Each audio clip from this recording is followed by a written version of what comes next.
हे ईश्वरा, सर्वांना चांगली बुद्धी दे, आरोग्य दे, सर्वांना सुखात आनंदात ऐश्वर्यात ठेव, सर्वांचं भलं कर, कल्याण कर, रक्षण कर, आणि तुझे गोड नाम मुखात खंड राहू दे. सद्गुरुनाथ महाराज की जय. सद्गुरु पै माऊली मातोश्री माई यांना प्रथम कृतज्ञपूर्वक वंदन. आणि आपण सर्व सद्भक्त सत्श्रोते हो, आपण सर्वांना आदरपूर्वक नमस्कार. आज सोमवार आणि आपण जे चिंतन करीत आहोत ते म्हणजे चला आपण सारे आनंदाने जीवन जगूया.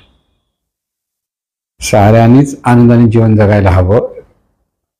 फक्त मी एकटा आनंदाने जीवन जगेन आणि इतरांचं आनंद हिरावून घेईन किंवा इतरांच्या आनंदाचा विचार न करेन, तर तसं आपल्याला आनंदाने जीवन जगता येत नाही. किंवा तसं जगायला गेलं तर त्याच्यातूनही दुःख निर्माण होणार, हे पहिलं लक्षात ठेवायचं. म्हणून आनंद म्हटल्यानंतर माणूस सर्वात जास्त कधी आनंदात असतो असं जर विचार केला तर त्याचं उत्तर एक आहे, तो गाढ निद्रेत सगळ्यात जास्त आनंदात असतो. त्याच्याकडे गाढ निद्रा असेलच, तो घेतो गाढ निद्रेत असतो. आणि मग गाढ निद्रा घेऊन झाल्यानंतर तो उठल्यानंतर तो काय सांगतो, खूप बरं वाटलं, खूप बरं वाटलं. हे जे खूप बरं वाटलं म्हणजे काय, तो बरोबर तिथे त्याला शांती सुख प्राप्त झालेलं असतं आणि ते शांती सुखात तो असतो. झोपेत तो शांती सुखात आहे की कशात आहे कळत नाही, पण उठल्यानंतर तो सांगतो. लक्षात घ्या. म्हणून ही जी निद्रा अवस्था आहे, या निद्रेमध्ये आपण बाह्य जगाशी संबंधित नसतो. गाढ निद्रेमध्ये जेव्हा आपण म्हणतो आनंदात असतो, असं कारण काय आहे, आपण बाह्य जगाशी संबंधित नसतो. बाह्य जग आपल्याला कोणत्या अंगाने त्रास देणारं, दुःख देणारं किंवा काही वेळाकडे विचार करणारं तिथे काही नसतं.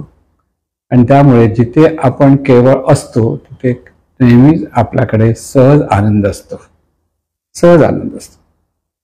म्हणजे इथे आपला सहज आनंद असतो. म्हणजे कोणी आपल्याला जर डिस्टर्ब करत नसेल. थोडक्यात जसं गाढ झोपेमध्ये माणूस जसा केवळ असतो आणि केवळ असण्यामध्ये आनंद आहे. लक्षात घ्या, केवळ असतो म्हणजे तो बाह्य विषयाशी बाह्य जगाशी जरा सुद्धा संबंधित नसतो.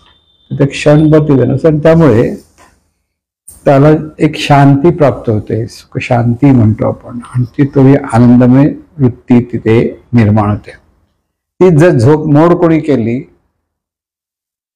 तर त्याचा आनंद हिरावल्यासारखं होतं, की तो चिडचिड करतो किंवा त्रासदायक मनामध्ये त्याचं नैराश्य असेल, काही असेल त्रासदायक चिडचिड करत असलं की त्याचा आनंद तर मावळतो. म्हणून बाह्य विषयांमुळे आपण आपला आनंद हिरावून घेतो, हा एक अर्थ लक्षात. कारण म्हणजे मुळात आपण आनंदमय वृत्तीचेच असतो. म्हणजे शांती सुखात असतो तरी आनंदमय वृत्तीचं असतं, शांत असतं तरी आनंदमय वृत्तीचं असतं. पण बाह्य विषयांशी किंवा बाह्य जगाशी आपला जो संबंध येतो आणि त्या संबंधातून आपल्याकडचा आनंद कधी हिरावून गेलं हेच आपल्याला लक्षात येत नाही. कारण आपण त्या बाह्य विषयाशी संबंध, त्या विषयाशी अनुकूल प्रतिकूल विषयाशी जेव्हा संबंध येतो त्यामुळे आपलं मन अस्थिर होतं. आणि जेव्हा अस्थिर मन झालं माणूस आनंदात राहू शकत नाही. म्हणजे दुसरी गोष्ट एक लक्षात आली की आपलं मन स्थिर पाहिजे. आणि जेव्हा स्थिर मन असेल तर माणूस, कोणताही मनुष्य आनंदात असतो. जेव्हा त्याच्याकडे काहीतरी अस्थिरपणा असतो, म्हणजे अमुक एक गोष्ट करायची राहिली किंवा त्याला ह्या वेळेत एवढं एवढं काम करायचं ते राहिलं किंवा अमुक एक गोष्टी अमुकाला भेटायचं त्याला ते भेट झाली नाही, हे सगळ्या ह्या गोष्टीचा आपण जेव्हा विचार करतो तर मन अस्थिर होतं. आणि जेव्हा अस्थिर मन होतं तेव्हा सुद्धा हा आनंद हिरावला जातो. म्हणजे आनंद सहज आहे. त्याचा अर्थ काय, जर आपण काही न करता शांत बसून राहिले एका जागी तर तिथे आपण आनंदात असू शकतो, आनंदाचा अनुभव घेऊ शकतो. लक्षात घ्या. पण जेव्हा आपण इतरांशी संबंधित होतो, त्या इतरांच्या संबंधातून मन जर अस्थिर व्हायला लागलं की आपण दुःखी होतो, किंवा आपण आपला आनंद हिरावला जातो, रागावतो, चिडतो, निराश होतो. या सगळ्या गोष्टी ज्या आपण पाहतो त्या म्हणजे आनंदाच्या विरोधातल्या गोष्टी आहेत सगळ्या. जिथे आनंद मिळतो त्याच्या विरोधात गोष्टी आहेत.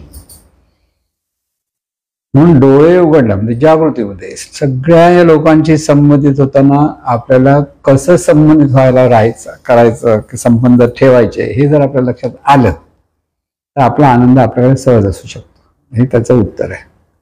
आपण इतरांशी संबंधित होताना आपला आनंद कधी हिरावला जातो हेच लक्षात येतं. त्यासाठी आपण काही कष्ट पडतात, आपल्याला काही विचित्र गोष्टी ऐकाव्या लागतात, तिथे मनस्थिती बिघडते आणि मग आपण दुःखी आहोत, चिडलेलो आहोत असं आपल्याला लक्षात यायला लागतं. म्हणून बाह्य विषयांवर आनंद जर अवलंबून ठेवला तर तो स्थिर राहू शकत नाही. कारण जर अनुकूल वस्तू मिळाली, अनुकूल परिस्थिती मिळाली, अनुकूल माणसं मिळाली तर त्यावेळेप्रती आपण आनंदात असू शकतो. पण त्यावेळेला चांगली माणसं आपल्याशी चांगलं वागतात, चांगलं बोलतात, की आजूबाजूची परिस्थिती छान आहे, सुंदर आहे, आपल्याला आनंद होतो. आपण बाहेरगावी जातो, बाहेरगावी गेल्यानंतर तिथे मुंबईतून माणूस जर बाहेरगावी गेला तर त्याला कसं शांतता मिळाली तर त्याला थोडं बरं वाटतं. कारण तिथे त्याचं बाह्य जगाशी व्यापणं कमी होतं. कारण तिथे कोण ओळखीचे नसतात, पाळखी जे जवळचे लोक असतात तिथेच, आणि त्याच्या त्या आवडीप्रमाणे तर त्याला मनस्थिती तिथे प्राप्त झाली, आवडीप्रमाणे ती परिस्थिती मिळाली, आनंदी होतो. पण हे मन असं आहे की एकच गोष्ट पुन्हा पुन्हा दिली तरी तो आनंदात राहत नाही. म्हणजे तुम्हाला बासुंदी आवडते, आनंद झाला, बा छान छान आहे म्हणतो. पण पुन्हा पुन्हा पुन्हा बासुंदी दिली, पुन्हा पुन्हा बासुंदी आवडतं, घ्यावं. शेवटी आपण नको रे भाऊ तुझी बासुंदी. का? कारण तिथे आपल्याला स्थिर राहता येत नाही. कारण कोणत्या गोष्टीशी अतिरेक झाला तरी आपण अस्थिर होतो.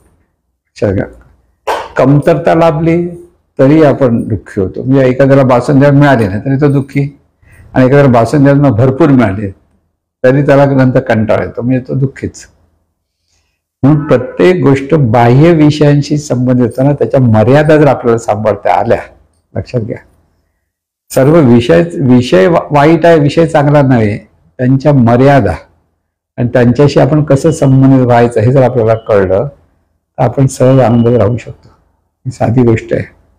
ज्या लोकांमध्ये आपल्याला आपण इतर लोकांशी संबंधित, बाहेरच्या समाजाशी संबंधित होतो, आणि त्या संबंधातून आपण काही मर्यादा जर सांभाळल्या तर त्याचा अतिरेक होत नाही. अतिरेक न झाल्यामुळे आपल्याला हसून खेळून आनंदाने जाऊन येतात, जगता येतं, जीवन जगता येतं. लक्षात ठेवा, तिथे संबंध ठेवताना इतकं इन्व्हॉल्वमेंट कधी कधी होते आपली की त्याच्यातून मग आणि असं का बोलला, तो तसा का बोलला, त्याचं हे असं का झालं, त्याचं ते तसं का झालं, इथे जेव्हा माणसं अडकायला लागली की त्यांचा आनंद कुठे कधी निघून गेला हेच कळत नाही.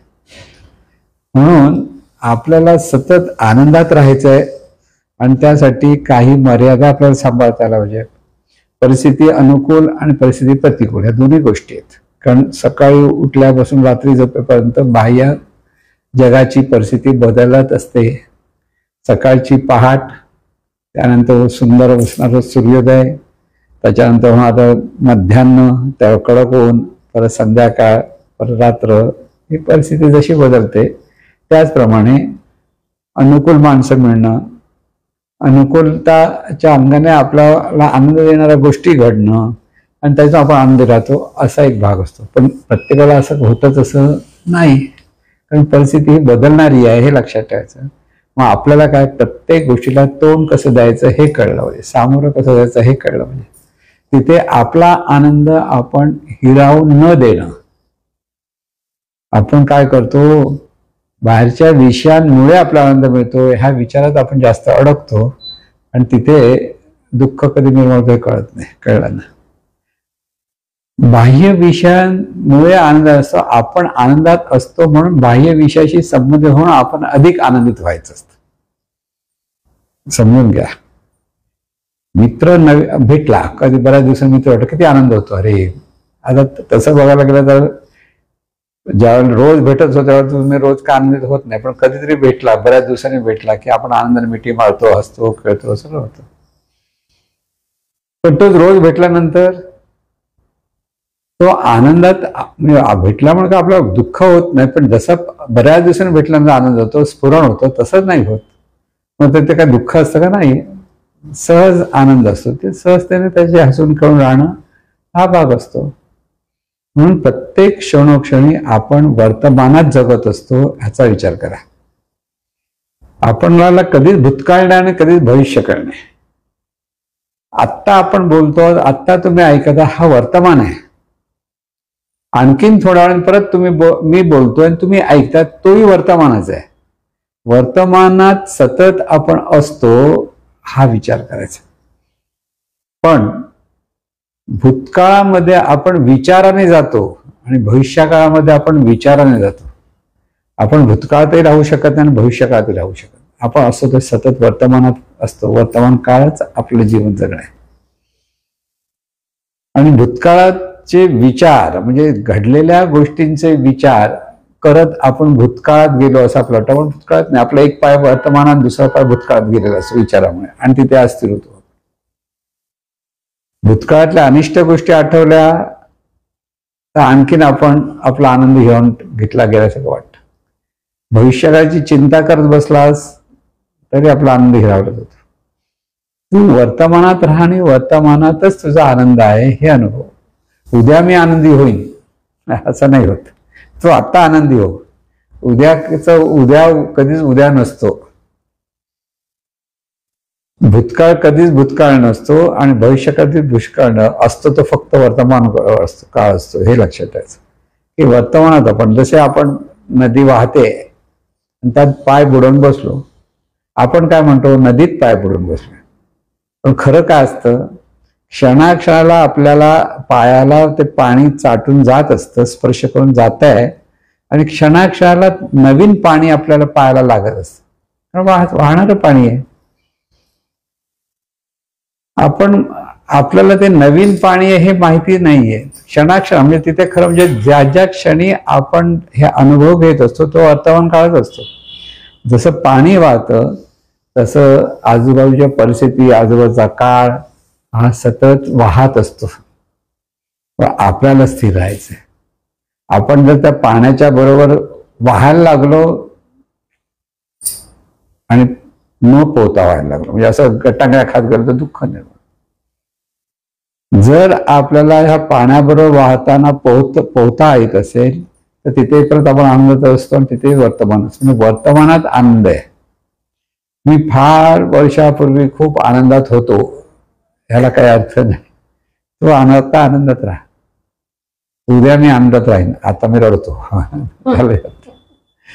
काही डबा नाही बाबा, बघूया उद्या असं आपण हसून कळलं, तसं नाही. तुला क्षणोक्षणी आनंदात राहायचंय आणि प्रत्येक क्षण हा वर्तमानच असतो. प्रत्येक श्वास हा वर्तमानात चाललेला असतो. लक्षात घ्या. श्वासाकडे बघा. जो क्षण श्वास घेतला तोच वर्तमान, आणि ज्या क्षणी श्वास सुटलाय बघितलं तर तेच वर्तमान. तिथे श्वास घेतो होतो आणि आता मी श्वास घेणार आहे, नाही, तू आता श्वास घेत आहेस हाच वर्तमान. जर श्वासाला आपण जाणलंच हाच वर्तमान.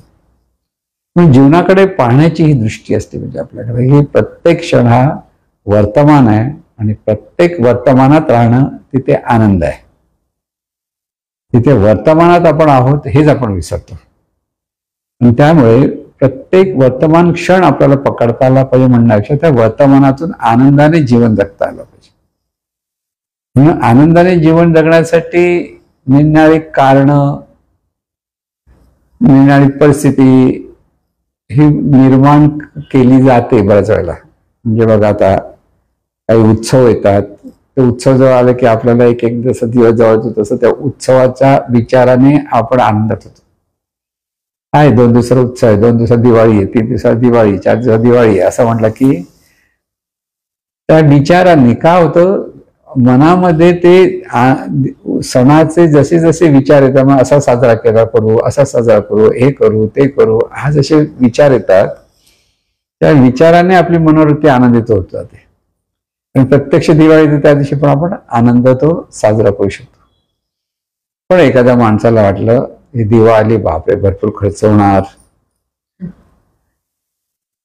किंवा असं होणार तसं होणार आहे, हा पद्धतीने माणूस विचार करायला लागला तर विचाराने तो दुःखी होतो. म्हणून माणूस विचारानेच सुखी होतो आणि विचारानेच दुःखी होतो.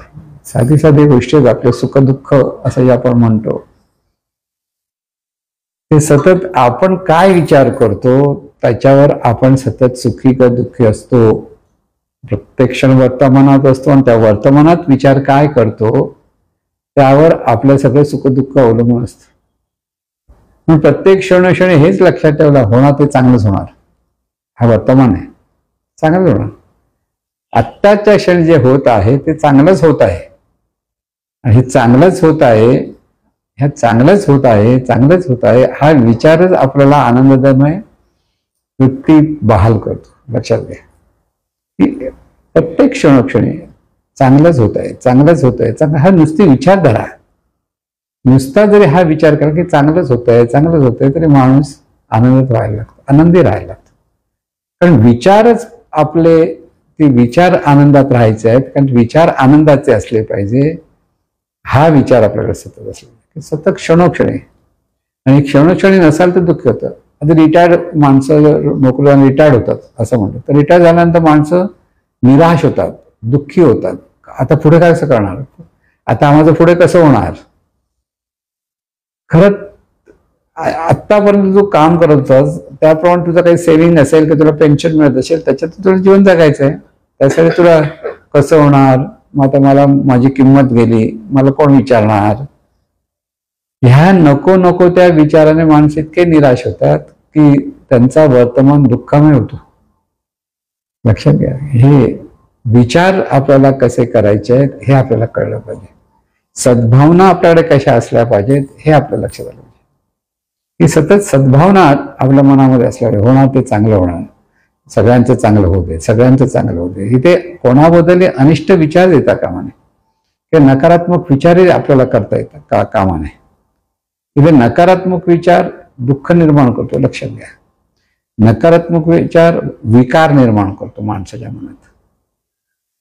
म्हणून इथे सकारात्मक विचार, आनंदाचे विचार, सद्भावनेचे विचार, प्रेमाचे विचार, सर्वांच्या भल्याचे विचार, हे सगळे विचार आहेत.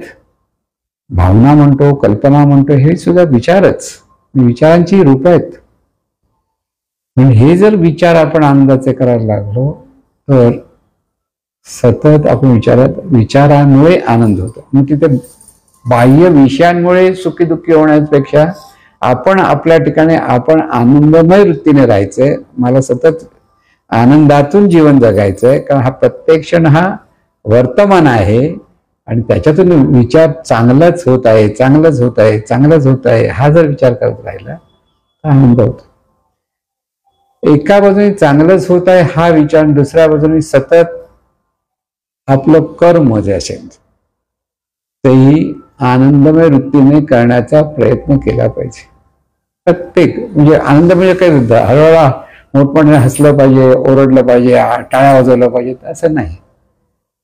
जशी परिस्थिती येईल त्याप्रमाणे तुम्ही टाळ्या कधी वाजवू शकता. नुसतं साधं टाळ्या वाजवायला आनंदाने आनंद होतो खरं बघायला गेलं तर. आपणच आपल्या मनामध्ये एकटे बसले आणि नुसतं टाळी वाजून एक ठेका देऊन नुसतं टाळी वाजून ऐकत बसा, टाळी वाजवा ऐका, टाळी वाजवा ऐका, आणि त्या प्रक्रियेमध्ये सुद्धा आपल्याला आनंद होतो. ही जी आनंदमय वृत्ती आपल्याकडे सतत असते पण तिला फक्त थोडंसं खत पाणी घालावं लागतं विचारांचं की आजूबाजूची परिस्थितीचं. म्हणून परिस्थितीवर अवलंबून न राहता आपण आपली मनस्थितीच सतत आनंदमय कशी राहील ह्याचा विचार केला पाहिजे. आणि ह्याचा विचार आपण विचारानेच आपण आनंदमय वृत्तीने राहतो हे कळेल. विचारानेच उद्याचा चिंता करायची गरज नाहीये, पण आत्ताचं कर्म मात्र चांगलं असलं पाहिजे. त्याच्यात उद्याचा परिणाम उद्या म्हणजे परत तो जो वर्तमान होणार आहे तो जो वर्तमान आहे त्याचा तो चांगला फायदा आपल्याला घेता आला पाहिजे हे लक्षात आलं पाहिजे. म्हणजे इथे सतत लक्षात आलं पाहिजे की सगळे जे विचार आपण ज्या पद्धतीने करतो त्याप्रमाणे आपल्या ठिकाणी सतत आनंद असतो. म्हणून संतांकडे सतत आनंदात का ते राहतात? संतांकडे खूप पैसे होते का? नव्हते, पण त्यांच्याकडे ही आनंदमय वृत्ती असल्यामुळे ते सतत आनंदाचे डोळे, आनंद तरंग. कोण म्हणतात तुकाराम महाराज. आपण बरे तुकाराम महाराजांचा संसार बघायला तर 2 वर्ष जेवणाची ददात होती, गरिबी होती, सगळं होतं बिचाऱ्यांकडे. म्हणजे बिचारे आपण म्हणतो, पण ते बिचारे नव्हते, ते आनंदात होते. का? त्यांची वृत्ती सतत आनंदात होती, आणि ते सतत आनंदात असल्यामुळे आनंदाचे डोळे, आनंद तरंग म्हणून ते सांगू शकतात. लक्षात घ्या, ते बोलू शकतात, कारण त्यांचं ती वृत्तीच तशी होती. परिस्थितीमुळे ते दुःखी होणं शक्यच नव्हतं त्यांना. शिवाजी महाराजांनी एवढा मोठा नजराणा पाठवला. आपल्याला असं कोणी राजाने नजराणा पाठवला, आपण किती खुश झालो, अरे वा, कसं आता हे करूया ते करूया. पण त्यांचा आनंद त्या नजराणावर अवलंबून नव्हता. लक्षात घ्या. आपण जर कसा माणूस एवढं परत पाठवून दिलं शिवाजी महाराज. बघा, हे मला काय त्या गोष्टींची गरज नाही, मी जिथे आहे तिथे सुखात आहे, आनंदात आहे.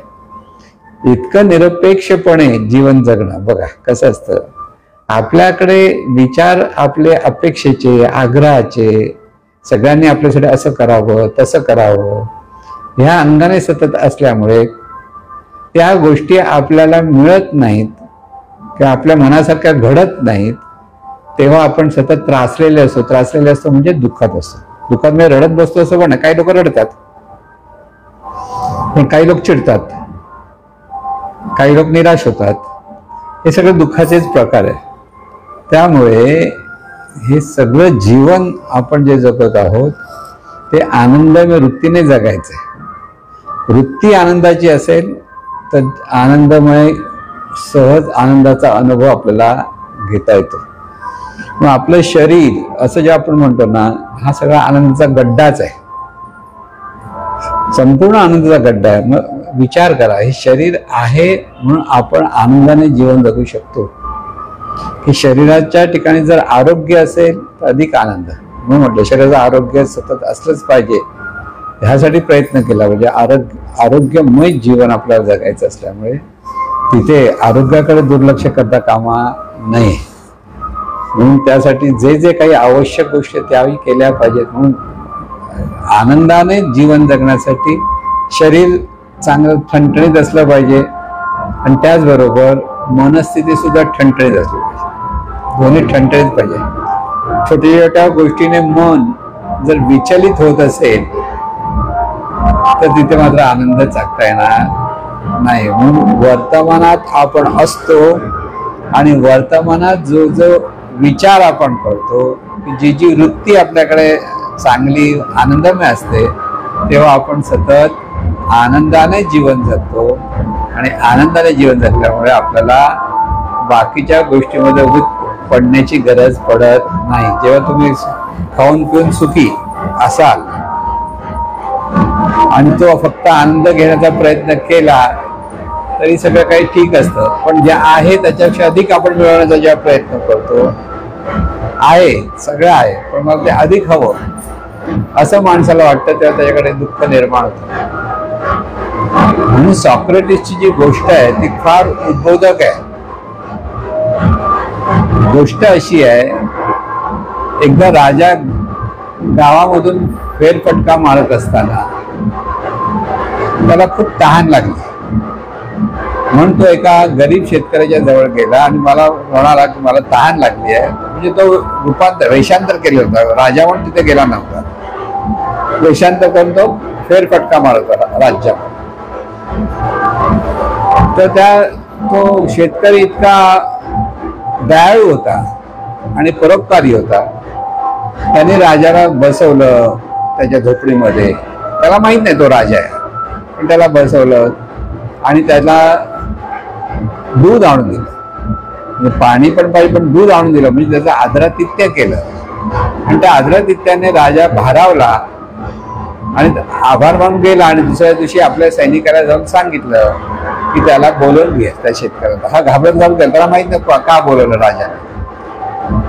पण जेव्हा ज्या माणसाला आपण पाणी आणि दूध दिलं तो जो माणूस राजा होता हे कळलं, तर राजाने त्याला आपुलकीने समोर बोलवलं आणि त्याला सांगितलं, तुला मी आता एक हे देतोय की तू सकाळी जसं उजाडला सूर्य उगवला सूर्य तेव्हापासून तू जितकं तुझ्या चालशील आणि जेवढी तुझ्या पायाखाली जमीन अशी ती सगळी जमीन तुला मिळेल. आता तो शेतकरी खरं म्हणजे सज्जन होता, आपल्या शेतामध्ये आनंदाने राहत होता. पण आनंदाने राहत होता म्हटल्यानंतर त्याला अधिक मिळणार हा विचार दिला राजाने आणि त्याची झोप उडाली. अधिक हवं असं जी माणसाकडे हाव असते ना ती दुःखाला कारणीभूत असते.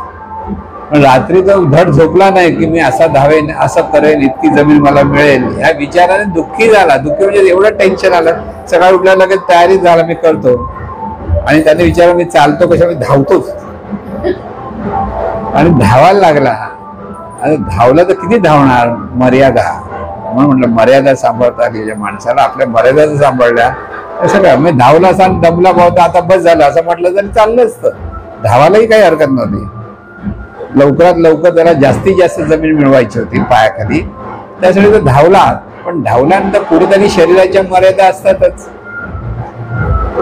तर शरीराची मर्यादा कळली त्याला की आता बस झालं, थांब, पण नको, अजून पुढे जमीन दिसत होती, आणखीन धावतो, आणखीन धावतो. आणि ह्या हव्यासापोटी तो एक शेवटी कोसळला आणि कोसळला आणि मरण पावला.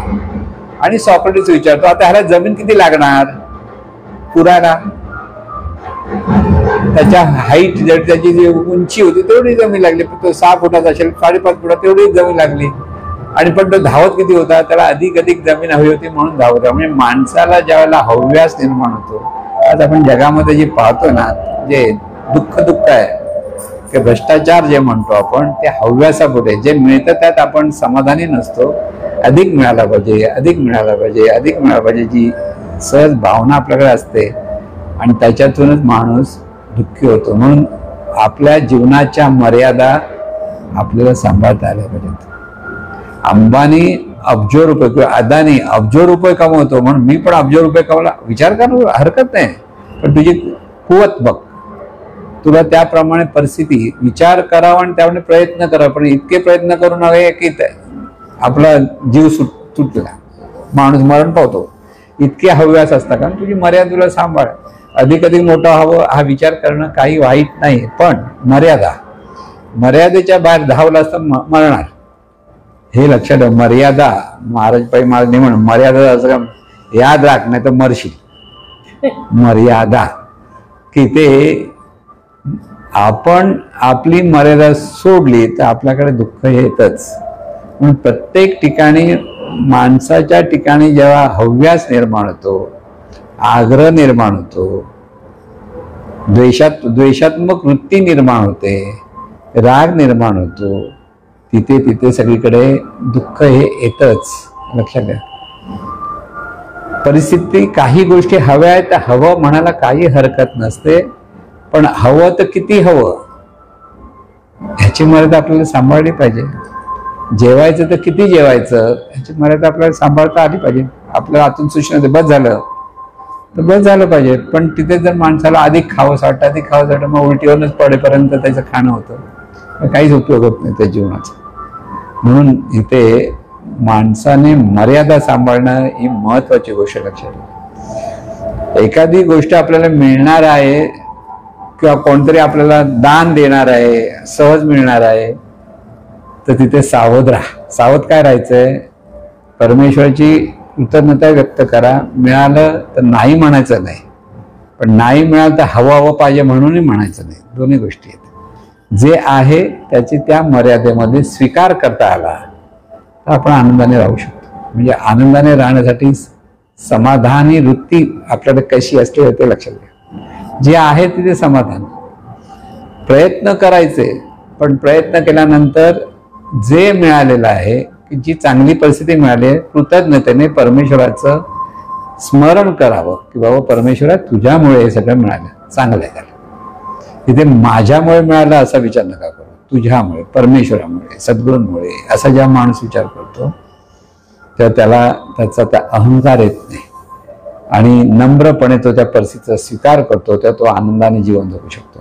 लक्षात घ्या, प्रत्येक गोष्ट किती महत्वाची आहे परिस्थितीचा नम्रतेने स्वीकार करता आला पाहिजे. कोणीतरी खूप आपल्याला सन्मान केला तर अधिक नम्र झालं पाहिजे, आणि कोणीतरी अपमान केला तरी नम्रतेने त्याचा स्वीकार करता आला पाहिजे. दोन्ही बाजू आहेत. नम्रता सुट्टा कामा नये. आणि म्हणून इथे हा आनंद आपल्याला सतत चाकता येतो. म्हणजे आपण मुळातच आनंद स्वरूपात म्हणतो. त्याचं खरं कारण आपण जर हा आनंदाला सांभाळायचं कसं जर आपल्याला कळलं, आपलाच आनंद आपण कसा सांभाळायचा, तर सहज आनंदात राहू शकतो. पण जेव्हा बाह्य विषयांच्या आग्रहामध्ये, हव्यासामध्ये आपण जेव्हा गुंततो तेव्हा तिथे आपला आनंद आपला हिरावला जातो आणि तिथेच आपल्याला दुःख निर्माण होतं. म्हणून प्रत्येक माणसाने हे लक्षात ठेवलं पाहिजे, सर्वांनी आनंदात राहिलं पाहिजे. मलाच आनंद हवा हा विचार नाही, सारे आपण आनंदाने जीवन जगूया हाच विचार असला पाहिजे. तिथे नम्रता येते, तिथे सहिष्णुता येते, तिथे एकमेकाला सांभाळणं येतं. सांभाळता आलं पाहिजे. सांभाळण्यात आनंद असतो, लक्षात घ्या. ओढाताण करण्यात कधीच आनंद नसतो. रशी खेच खेळाचा खेळ ऐकला, रशी खेळ दोन्ही बाजूने ताकदीने रशी खेळतात. शेवटी एका बाजूची ताकद जास्त झाली की ते रशी तिथे फेकली जाते. पण ज्यावेळेला जर समजा एखादा माणूस जोराने खेचतोय आणि समोरच्या माणसा म्हणलं आता काय आपल्याला ह्याला पकडलं, सगळ्या रशी सोडून टाकतो, काय होतो, धाडकन तो पडतो. लक्षात घ्या. नाही तो दुःखीच होतो, जिंकला नाही म्हणताय, तो हरलाच, पडला ना. म्हणजे ह्या सगळ्या गोष्टीचा जर विचार केला तर जीवन आपल्याला सहज आनंदाने जगता येत आहे. तर काय ज्या मर्यादा आपल्याला सांभाळता आल्या पाहिजेत, वर्तमानात आपल्याला राहता आलं पाहिजे, एवढं कळलं की आपण आनंदात असतो. प्रत्येक गोष्ट लक्षात घ्या. वेळेचं महत्व, नियोजन हे सगळं आनंदात राहण्यासाठी आहे. वेळेचं महत्व सांभाळलं नाही आपण तर आपल्या वाट्याला अपयश येऊ शकतं. नेहमी लक्षात ठेवा. अपयश येतं ते दुःख आहे. वेळेचं प्रत्येक वेळेला महत्व देता आलं. आज जे वेळ आहे त्याचं महत्व सांभाळ. वर्तमान, आत्ता वेळ तर वर्तमान आहे, त्याचं ते सांभाळता आपला आनंद होतो. म्हणून हा सगळा आनंदाने जीवन जगण्यासाठी ह्या सगळ्या गोष्टी आवश्यक आहेत. आणि त्या आपल्याकडे जेव्हा सहज होतील तर सगळे आपण साऱ्या आनंदाने जीवन जगू आणि असंच आनंदाने सगळ्यांनी जीवन जगावं अशीच सद्गुरूचरणी प्रार्थना.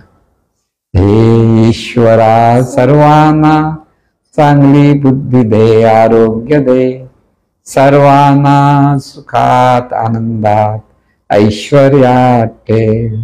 सर्वांचं भलं कर, कल्याण कर, रक्षण कर, आणि तुझे गोड नाम मुखात अखंड राहू दे. सद्गुरुनाथ महाराज की जय.